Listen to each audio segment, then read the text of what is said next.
여러분 안녕하십니까. 제21대 대통령 선거가 37일 앞으로 다가온 가운데 더불어민주당과 국민의힘의 대선 후보 확정을 위한 당내 경선이 이제 반환점을 돌았습니다.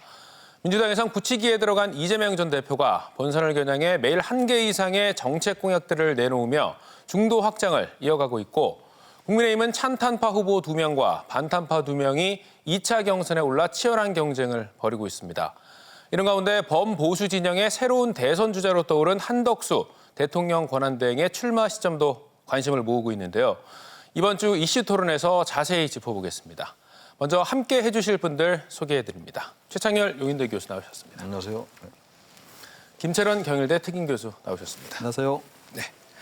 먼저 이번 주에 있었던 국민의힘 1차 경선 결과에 대한 영상 보시고 자세한 얘기 나눠보겠습니다. 국민 눈높이에 맞는 자질을 갖추셨는지, 후보 신청자들의 경쟁력과 부적합 여부, 이러한 것을 심사해서 최종 결정을 내렸습니다.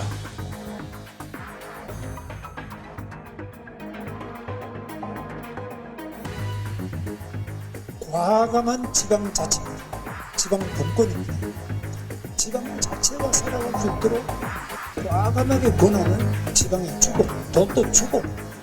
대한민국이 스피디하고 또 편리하고 또 아주 스마트하게 지방이 발전할 수 있습니다. AI, 반도체, 미래 모빌리티, 바이오, K-서비스 산업을 5대 전략 산업으로 육성하여 대한민국을 세계에서 가장 역동성 있고 강한 나라로 만들겠습니다. 전국에 5개의 서울을 만들겠다는 겁니다. 5대 메가폴리스 전략입니다.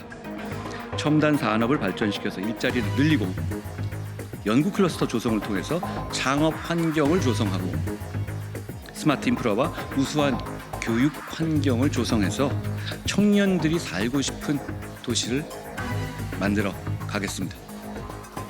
부자에게는 자유를, 서민에게는 기회를, 청년에게는 꿈을 주는 나라를 만들도록 하겠습니다. 복지는 우리가 감당할 수 있을 만큼 확대되는 게 원칙이라는 그런 생각은 변함이 없습니다.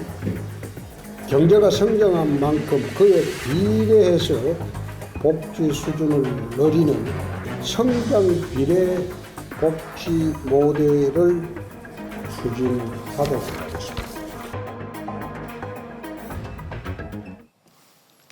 네, 방금 보신 것처럼 국민의힘 대선 후보 2차 경선이 탄핵 찬성파인 한동훈, 안철수 후보, 그리고 탄핵 반대파인 홍준표, 김문수 후보, 이렇게 찬탄파와 반탄파가 각각 2명씩 맞서는 구도로 짜여졌습니다. 먼저 이번 결과 예상하셨습니까?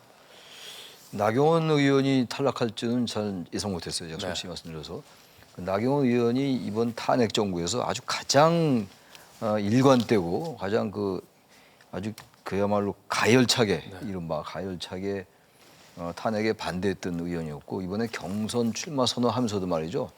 이번 대선의 본질은 제2의 6.25 전쟁이다, 체제 전쟁이다, 이념적인 이제 그 스펙트럼을 완전히 겉에 내세웠거든요. 다시 말하면 이 대선 자체를 완전히 이념 대 이념으로 가고자 했던 건데, 이 속셈은 아마 제가 볼 때 그 계산은 어차피 100% 여론조사였는데 1차 경선이 역선택 방지 조항이 들어갔잖아요. 그래서 아무래도 무당층이 들어가 있다 하더라도 국민의힘을 지지하는 성향의 유권자들을 대상을 한다는 생각을 했던 것 같아요. 그래서 아무튼 이렇게 해야지 탄핵 정국은 탄핵 정국대로 놔두더라도 이렇게 해야지 아마 4강에 안착할 수 있다고 판단한 게 아닌가. 그래서 아주 굉장히 강경한 이념적인 색채를 드러낸 건데 바로 그게 더 패착이었던 것 같습니다. 결과적으로.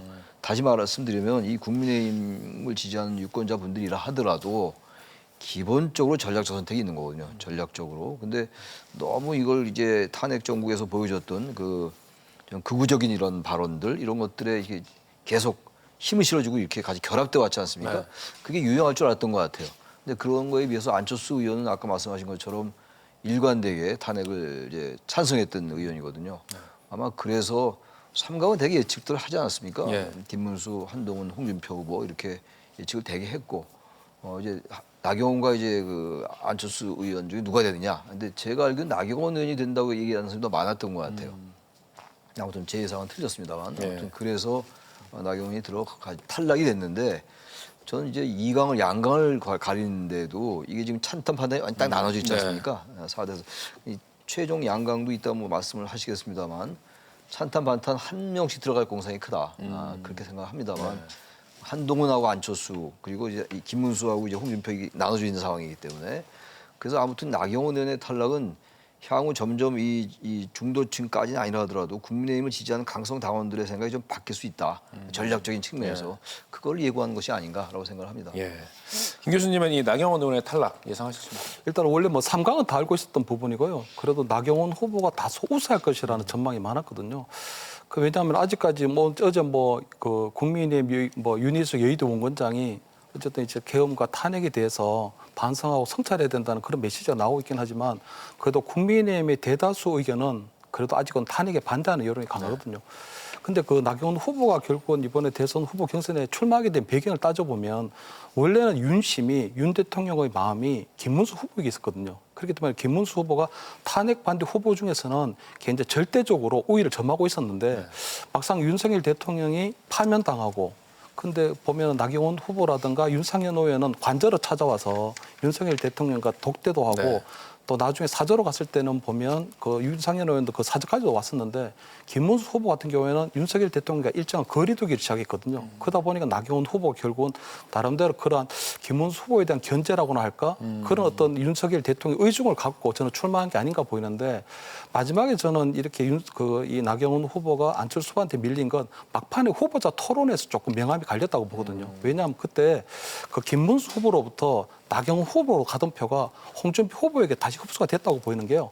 왜냐하면 그때 홍준표 후보하고 한동훈 후보 사이에 그때 토론회를 할 때 그 가발이 맞느냐, 그다음에 보정 속옷을 입었느냐, 키높이 구도를 왜 신었느냐 이렇게 해서 소위 말해서 우리 한동훈 후보에 대한 당원 지지자들 사이에는 굉장히 반감이 있거든요. 그 반감 여론을 결국은 김문수 후보에서 나경원 후보로 가던 표를 홍준표 후보가 흡수해버린 게 아닌가. 그래서 아마 나경원 후보가 홍준표 후보한테는 상대적으로 원망을 할 수밖에 없는 분위기가 있는 것 같고요.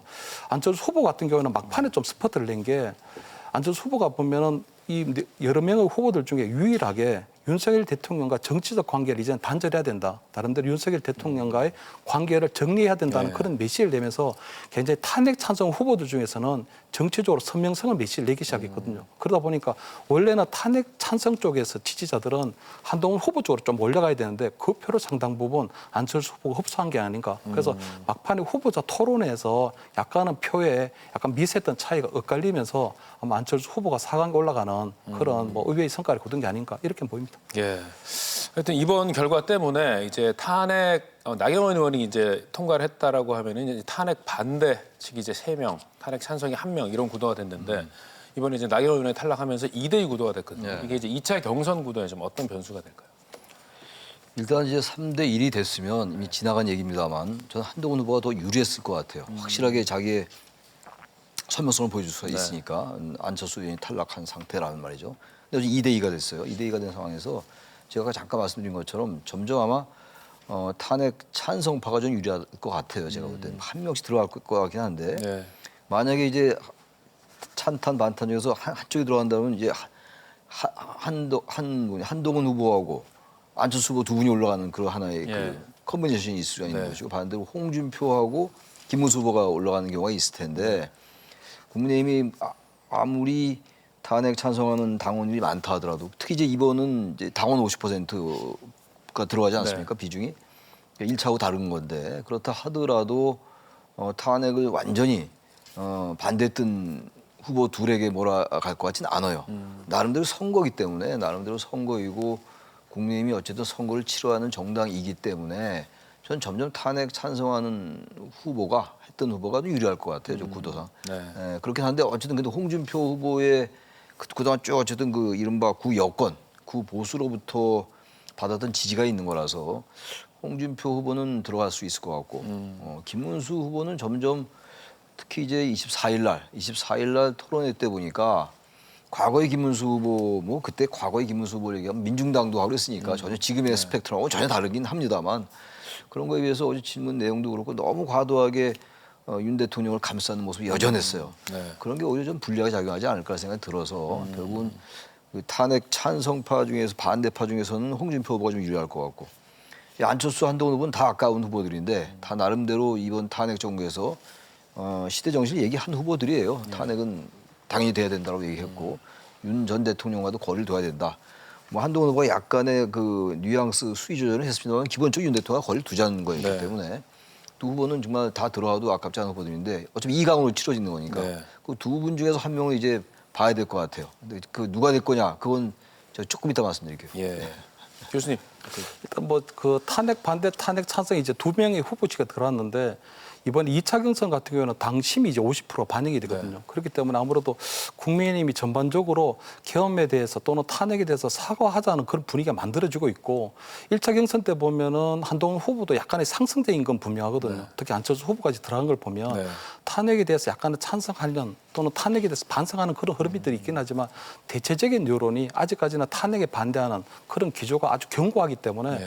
저는 아마 그런 부분들이 아마 그대로 조금 반영이 될 것 같고요. 그렇게 되면 지금 김문수 후보하고 지금 제가 볼 때는 그 한동훈 후보 어제 같은 경우에 토론에서 보면 김문수 후보가 상당히 지금 한동훈 후보에게 좀 밀렸다. 한동훈 후보가 오히려 훨씬 더 여유롭게 토론을 진행하고 훨씬 더 경험이 많고 또는 탄핵 반대에 대한 입장을 좀 선명하게 보여줄 줄 알았던 김문수 후보가 오히려 조금 밀린 형국이 됐거든요. 그렇기 때문에 저는 원래는 상대적으로 탄핵 반대 후보 중에서는 김문수 후보가 원래 상대적 우위에 있었던 게 맞는데 아마 오늘 이제 홍준표 후보와 한동훈 후보가 서로가 서로를 지명하는 3시간짜리 끝장 토론이 벌어지거든요. 그래서 지난 1차 때 보면 홍준표 후보가 나름대로 한동훈 후보에 대해서 약간 사이다 발언을 많이 하면서 아마 이 당원에 대한 어떤 그런 표심을 좀 모은 부분이 있기 때문에 저는 오늘 만약에 뭐 홍준표 후보가 한동훈 후보에 대해서 굉장히 조금 인상 깊은 그런 토론회를 오늘도 펼친다면 저는 막판 역전극이 좀 벌어질 수 있지 않을까. 그래서 현재는 어쨌든 김문수 후보가 상대적으로 조금 우위에 있다. 우위에 있긴 하지만 오늘 내일 어떤 토론회 통해서 저는 얼마든지 홍준표 후보가 조금 반전할 수 있는 그런 계기도 만들어질 수 있지 않을까 이렇게 보입니다. 예. 그럼 뭐 자연스럽게 이제 2차 경선 마스 토론 얘기를 한번 해보겠습니다. 24일 날 이제 진행이 됐는데 홍준표 후보, 한동훈 후보가 서로를 이제 맞상대로 네, 그렇죠. 지명을 했습니다. 사실상 두 사람이 서로를 좀 가장 큰 적수라고 이렇게 적수로 보는 거겠죠. 네. 예. 그래서 지금 이게 아주 이례적으로 두 사람이 서로 1시간 만 시켜야 되니까 네.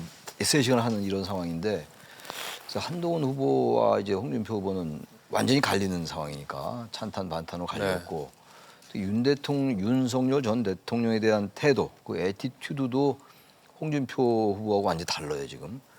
근데 제가 볼 때는요, 이건 사실 선거라는 게 현실이긴 합니다. 현실이긴 합니다만 당위도 들어가는 거거든요. 그 이른바 집단지성이라는 게 그래서 우리가 선거를 집단지성이다 이렇게 표현을 많이 하는데 결국은 전반적인 국민 일반의 어떤 보편적인 그러한 그 표심이 반영되는 게 선거더라고요. 그래서 항상 총선거 끝나면 놀라운 선택을 했다. 아무도 예측 못한 결과가 많이 나왔던 게 사실이었습니다.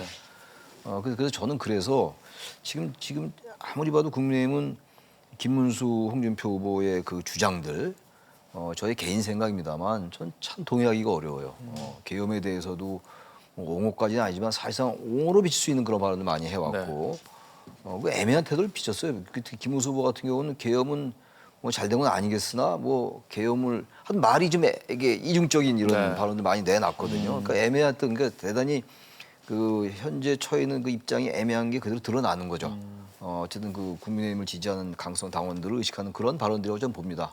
뭐 그분들이 정말 그렇게 생각할 수도 있는 것이고 그래서 결국은 이쪽에 한동훈 후보와 이 지금 안철수 후보가 유리하다고 보는 것이고 그래서 근데 한동훈 안철수 두 명이 들어간다라고 지금 예상하기에는 이쪽에 어쨌든 간에 당원 투표 50%가 있기 때문에 그건 좀 어려울 것 같고 그래서 1대1로 들어가긴 들어갔는데 이 한동훈하고 홍준표 후보의 이 맞짱 토론, 이 토론이 워낙 색깔이 갈리기 때문에 저는 그래서 한동훈 후보가 보여온 건 아주 일관되거든요. 아주 정말 정확하고 그리고 보기에 따라서 명쾌해요. 뭐 논리가 정확하지 않습니까?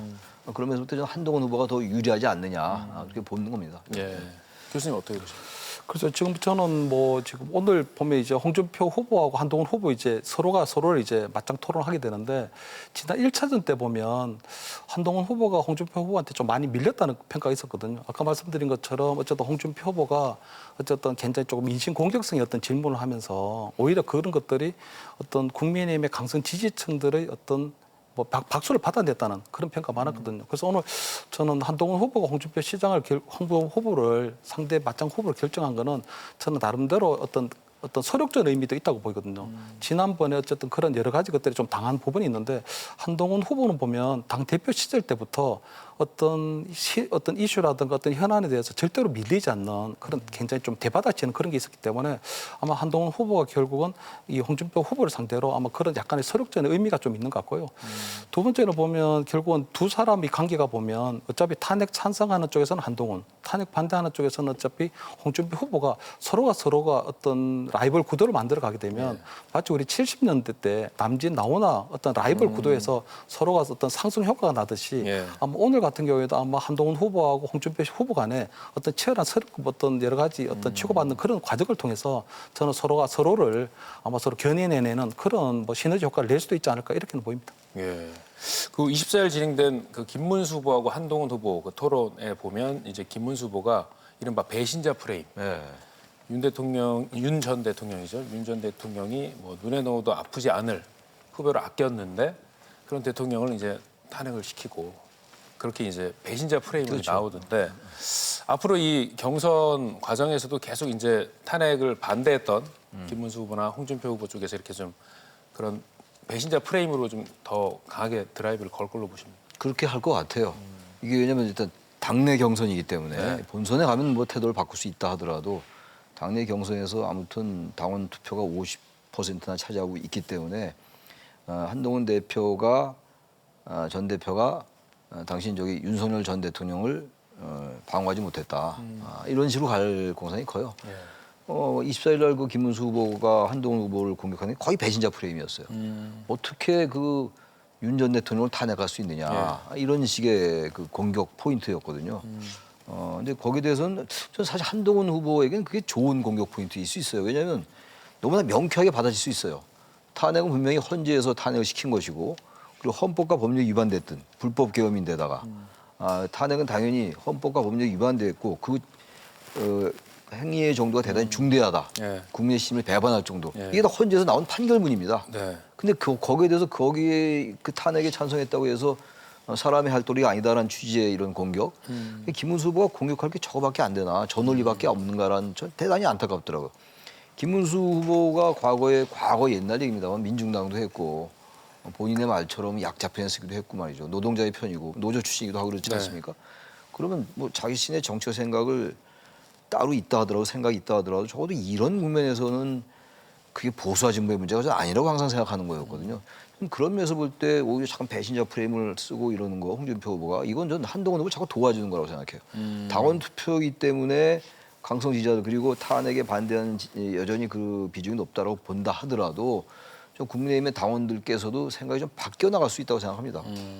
기본적으로. 그래서 저는 누가 최종될지 모르겠으나 한 명은 나중에 될 거 아니겠어요. 과반이 안 나오면 이제 결선 투표로 가는 거니까 누가 될지는 모르겠습니다만 전 홍준표 후보가 계속 그리고 김문수 후보가 공격하고 이러는 게 한동훈 후보에 대해서 한동훈 후보에 결코 불리하지 않다. 저는 오히려 역사적으로 그렇게 생각합니다. 예, 이 배신자 프레임 안 먹힐 거고 오히려 한동훈 후보한테 도와주는 꼴이 될 것이다. 어떻게 보십니까? 일단 현재까지 그 김문수 후보가 뭐 이 4강 후보까지 들게 된 배경을 보면요. 나름대로 한동훈 후보에 대한 어떤 배신자 프레임이 좀 맥힌 건 있거든요. 과거 2017년도 그 박근혜 대통령 탄핵 대선 때도 보면 유승민 전 의원에 대한 그 배신자 프레임이 여전히 이번에 작용하고 있다고 보이는데 다만 저는 김문수 후보가 그 이외에 좀 뭔가를 좀 더 보여줬어야 되는 부분이 있거든요. 아무래도 뭐 한동훈 뭐 이 후보에 대한 어떤 당원들의 반감은 굉장히 큰 건 맞습니다. 왜냐하면 어쨌든 본인이 국민의힘의 대표 시절에 그때 보면 윤석열 대통령이 비상계엄을 할 수밖에 없을 만큼 민주당의 어떤 뭐 줄 탄핵도 있었고 그다음에 뭐 특검도 있었고 그다음에 예산 삭감도 있었다면 사실 윤석열 대통령의 정치적 코너에 몰린 상황이었거든요. 그렇다면 집권당의 대표가 어떤 대통령에 대해서 어떤 자꾸 발목을 잡는 형태가 아니고 어떤 조금 도와주고 나중에 이제 어떤 순서를 할 수도 있는데 그때 이제 윤석열 대통령의 국정이 더욱더 힘들게 또는 정치적 코너에 몰리도록 어떤 뭐 이 국민 어떤 정당 여당의 대표로서 역할을 제대로 못했다는 그런 것들 많이 있거든요. 그렇기 때문에 어제 김문수 후보 같은 경우는 한동훈 후보에 대한 배신자 프레임이 단순하게 뭐 계엄에 반대하고 탄핵에 찬성했다는 그것을 넘어 그때 당신이 여당 대표일 때 윤석열 대통령이 정치적 코너에 몰리고 있었을 때 당시에 도와주지 않았지 않느냐 하는 그런 부분들을 조금 어필하고 싶었을 것 같은데 그것들보다는 오히려 그냥 뭐 법무부 장관을 시켜주고 또 눈에 넣어도 아프지 않을 후배를 아꼈는데 어떻게 그렇게 할 수 있었냐 이런 부분인데 오히려 한동훈 후보 같은 경우에는 본인이 충성하고 했던 거는 사람이 아니고 뭐 나라였다 이렇게 돼버렸기 때문에 윤석열 대통령이 그때 얘기했던 거하고 똑같은 걸로 되돌아다 쳐버렸거든요. 그렇기 때문에 아마 김문수 후보 같은 경우는 어제 한동훈 후보에 대해서 아마 그런 단순한 배신자 프레임을 가지고 갔기 때문에 아마 한동훈 후보 같은 경우는 충분히 그 배신자 프레임으로 공격에 들어올 것을 다 알고 나름대로 이 방패를 잘 막아들었다. 그래서 아마 어제 김문수 후보하고 어떤 한동훈 후보 간의 어떤 대결에서 볼 때는 결국 김문수 후보가 판정패한 게 아니냐. 그렇게 되면 저는 뭐 이 탄핵을 반대하고 있는 어떻게 보면 국민의힘 굉장히 강성 지지층들이 김문수 후보에 대해서는 상당히 실망을 했을 가능성이 또 높고요. 오늘 그럼 이제 홍준표 후보하고 한동훈 후보 사이에 만약에 홍준표 후보가 상당히 한동훈 후보에 대해서 당원들이 가지고 있는 어떤 반감들, 어떤 엉어리들에 대해서 잘 풀어준다면 원래 홍준표 후보가 그런 이제 사이다 발언을 잘하니까 그렇게 된다면 거꾸로 이 국민의힘의 어떤 강성 지지층들의 어떤 부분들이 김문수 후보에 대한 어떤 지지보다는 홍준표 후보에 대한 지지로 좀 바뀔 가능성도 크다. 그래서 지금 어제 어떤 토론에 에서 어떤 판정패적인 좀 밀린 게 김문수 후보로부터 입장에서 볼 때는 상당히 조금 아쉬운 부분이 생길 수 있겠다 이렇게 보입니다. 예.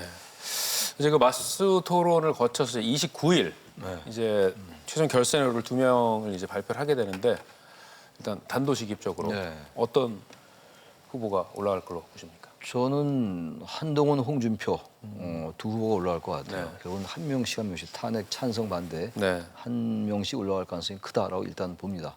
그리고 이제 한동훈 후보가 지난 뭐 벌써 꽤 된 일입니다만 당 대표 선거에서 그때 상당히 열세였어요. 나경원 후보가 상당히 이제 약진하고 그랬었는데 그때하고 양상이 비슷하다고 봐요. 뭐 그때는 뭐 탄핵 국면은 아니긴 했습니다만. 그때도 이 한동훈 후보의 승리를 점친 사람이 그렇게 많지 않았다고. 63%의 압도적인 승리를 안겨줬단 말이에요, 당원들이. 그래서 제가 볼 때 항상 이 정당은 말이죠. 정당은 글쎄 뭐 이번 대선의 최종 승자가 누가 될지는 뭐 현재 이재명 후보가 유력하다고 합니다만 그럼 그때 가봐야지 아는 것이고 그런 상황이라면 정당은 나름의 전략적 선택을 하거든요. 물론 대체로 전략적 투표, 전략적 선택은 호남의 몫이긴 했어요. 근데 국민의힘도 어쨌든 정당이고 대선 승리해야 되는 것이 과연 누가 이재명 대표가 겨룰 수 있는 것인가. 그렇다면 이건 이번 선거는 말이죠. 어쨌든 이건 논리의 문제긴 합니다만 탄핵 선거예요. 탄핵으로 치러진 선거이고 윤 전 대통령 도와주지 않았다 그러는데 그때 다 이게 유권자들 머릿속에 각자의 머릿속에 다 다르게 각인돼 있긴 할 겁니다. 근데 총선 때 보세요. 그때 이종섭 얘기 나왔죠. 황상무 얘기 나왔죠. 김건희 여사 문자 얘기 나오고 이게 그렇게 계속 어떻게든 자꾸 한동훈 대표는 뭔가 이 여권을 구여권이죠. 뭔가 새로운 방향으로 끌고 나가려 하는데 여기 계속 지금 그 저지했던 게 사실 윤 전 대통령이었거든요. 근데 그걸 가지고 윤 전 대통령 도와주지 않았다라고 이제 공격하는 거 아닙니까? 김문수 후보라든지 홍준표 후보 이런 분들은. 근데 그게 맥히는 게 한계가 있다고 생각해서 저는 그래서 일단 한동훈, 홍준표 두 사람이 올라가지 않겠는가. 김문수 후보는 과도할 정도로 그 배신자 프레임을 강조하는 것 같아요.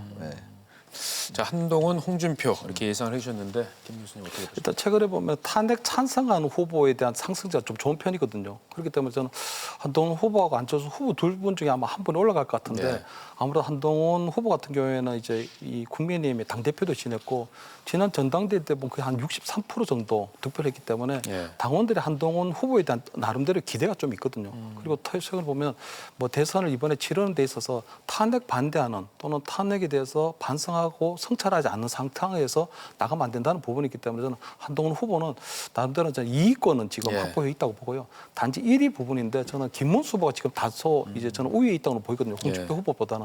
왜냐하면 일단은 당심이 한 50% 정도 반영되는 부분이 있고요. 특히 최근에 여론조사를 보면 홍준표 후보는 20, 30, 40에서 조금 강점을 보이는데 김문수 후보 같은 경우는 50대, 60대, 70대에서 굉장히 강력한 지지를 보이거든요.